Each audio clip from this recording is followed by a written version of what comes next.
அம்புலி மாமா கதைகள். மனதில் உறுதி வேண்டும். அரசூர்ல அருணாச்சலம்ங்கிற வியாபாரி இருந்தான். அவனுக்கு ஆண் குழந்தை பிறந்தப்போ அதோட ஜாதகத்தை கணிச்ச ஜோதிடர், இவனோட ஜாதகம் அதிர்ஷ்ட ஜாதகம், இவன் பிறந்த வேலை உங்களுக்கு கோடி கோடியா பணத்தை குவிக்கும், அதனால இவனுக்கு கோடீஸ்வரன்னு பெயர் வைங்கன்னு சொன்னாரு. அருணாச்சலமும் தன்னோட மகனுக்கு அதே பெயர் வச்சான். அப்பத்துல இருந்து அவனோட வியாபாரமும் நல்லா நடந்தோன்னு நிறைய லாபம் கிடைச்சது. அவனும் பிரபல வியாபாரி ஆகிட்டான்.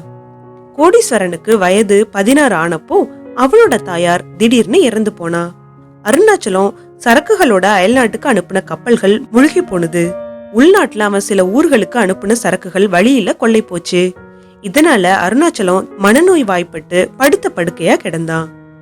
தான் இனி பிழைக்க போறதில்லைன்னு தெரிஞ்சுக்கிட்ட அருணாச்சலம் தன்னோட மகன் கோடீஸ்வரனை தான் பக்கத்துல கூப்பிட்டு, மகனே, நீ பிறந்த வேலை அதிர்ஷ்டம் தர்றதுன்னு சொன்னதுனால உனக்கு கோடீஸ்வரன்னு பெயர் வச்சேன். போன வருடம் வரைக்கும் லாபத்துக்கு மேல லாபம் தான் கிடைச்சது. ஆனா இந்த ஒரே வருஷத்துல என்னோட பணம் எல்லாம் போய் ஓட்டாண்டி ஆகிட்டேன். இனி உன்னோட எதிர்காலம் எப்படி இருக்குமோன்னு தான் கவலைப்படுறேன்னு சொன்னான். கோடீஸ்வரனும் தந்தைக்கு ஆறுதல் சொல்லிட்டு, பணம் எப்பவும் ஒரே இடத்துல நிலைச்சு நிக்காது, அது உருண்டு ஓடும். வியாபாரத்துல நஷ்டத்தை தாங்கிக்கிட்டு தான் வியாபாரம் செய்யணும். வியாபாரத்துல முன்னேறி நான் நல்ல லாபம் பெறணும்னு என்ன ஆசிர்வதிங்கன்னு கேட்டுக்கிட்டான். அருணாச்சலமும், உன்னோட மன உறுதிய பாராட்டுறேன், இதுக்காக எதையும் செய்யலாம். என்னோட வாழ்க்கைய நான் துறைமுகத்துல கப்பல்ல வர சரக்குகளுக்கு சுங்க வரி வசூலிப்பவனா தான் ஆரம்பிச்சேன். வியாபாரியான என்னோட நண்பன் வைரவன்கிறவனை போய் பாரு, அவன் உனக்கு அந்த வேலைய வாங்கி கொடுப்பான், அதை செஞ்சுக்கிட்டே நீ முன்னுக்கு வரலாம்னு சொன்னான். அருணாச்சலம் இறந்ததுக்கு அப்புறம் கோடீஸ்வரன் வைரவனை போய் பார்த்தான்.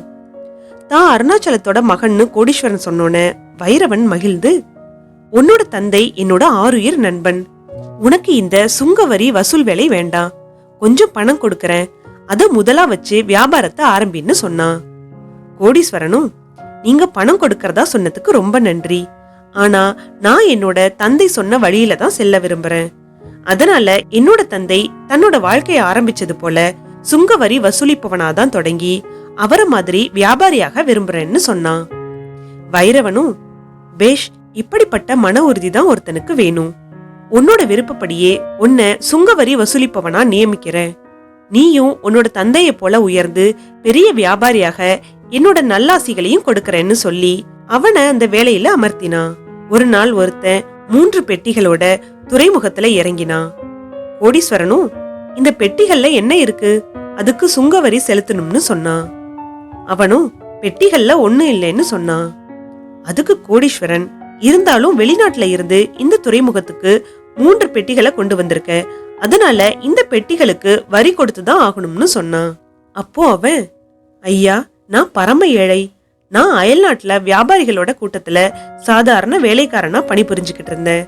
அந்த வியாபாரிகள் கூட்டம் ஒரு காட்டுல போய்கிட்டு இருந்தப்போ ஒரு கொள்ளையர் கூட்டம் எல்லாத்தையும் தாக்கி பொருட்களை எடுத்துக்கிட்டு போயிட்டு வியாபாரிகள் உயிர் தப்பி ஓடிட்டாங்க. எனக்கு பலமா அடி விழுந்ததுனால நினைவு இழந்து விழுந்துட்டேன். நான் கண் விழிச்சு பார்த்தப்போ இந்த 3 காலி பெட்டிகள் தான் அங்க இருந்தது. இதெல்லாம் அரசலூரை சேர்ந்த அருணாச்சலம்ங்கிற பெரிய வியாபாரியோடது. அதனால இத அந்த வியாபாரி கிட்ட ஒப்படைச்சிட்டு அவர்கிட்டயே வேலை கேட்டு பணிபுரியணும்னு தான் இப்போ போய்கிட்டு இருக்கேன்னு சொன்னான். அதெல்லாம் தன்னோட தந்தையோட பெட்டிகள்னு தெரிஞ்சுக்கிட்ட கோடீஸ்வரன் மகிழ்ச்சி அடைஞ்சாலும் வரி வசூலிக்கிறது பத்தி என்ன செய்யறதுன்னு வைரவன் கிட்டயே கேக்குறதுன்னு தீர்மானிச்சான். அதனால அவன் அந்த மனிதனோட பெட்டிகளையும் எடுத்துக்கிட்டு வைரவன் கிட்ட விஷயத்த சொல்லி, இந்த பெட்டிகள் என்னோட தந்தையுடையதுன்னு இந்த மனிதன் சொன்னாலும் உங்ககிட்ட சொல்லாம எதுவும் செய்யக்கூடாதுங்கிறதுக்காக இவனை இந்த பெட்டிகளோட இங்க அழைச்சிட்டு வந்தேன்னு சொன்னான்.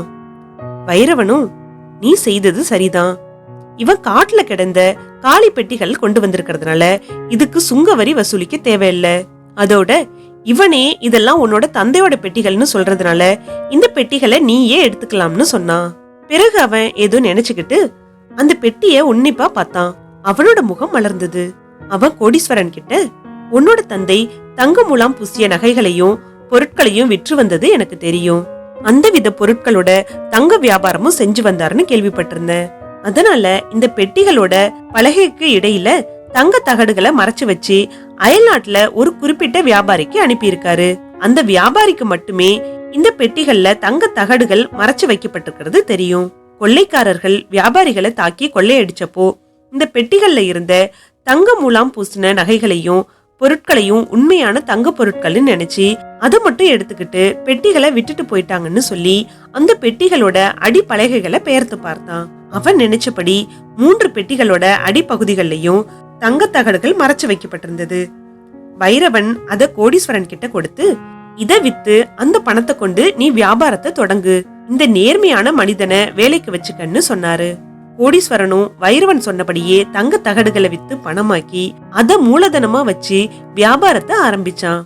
அவனோட வியாபாரமும் நல்லா நடந்துன 2-3 ஆண்டுகள்ல பெரிய வியாபாரி ஆயிட்டான். அத பார்த்த வைரவன் மகிழ்ந்து தன்னோட மகளையே அவனுக்கு திருமணமும் செஞ்சு வச்சான். கோடீஸ்வரனோட மன உறுதிதான் அவனை முன்னுக்கு கொண்டு வந்தது.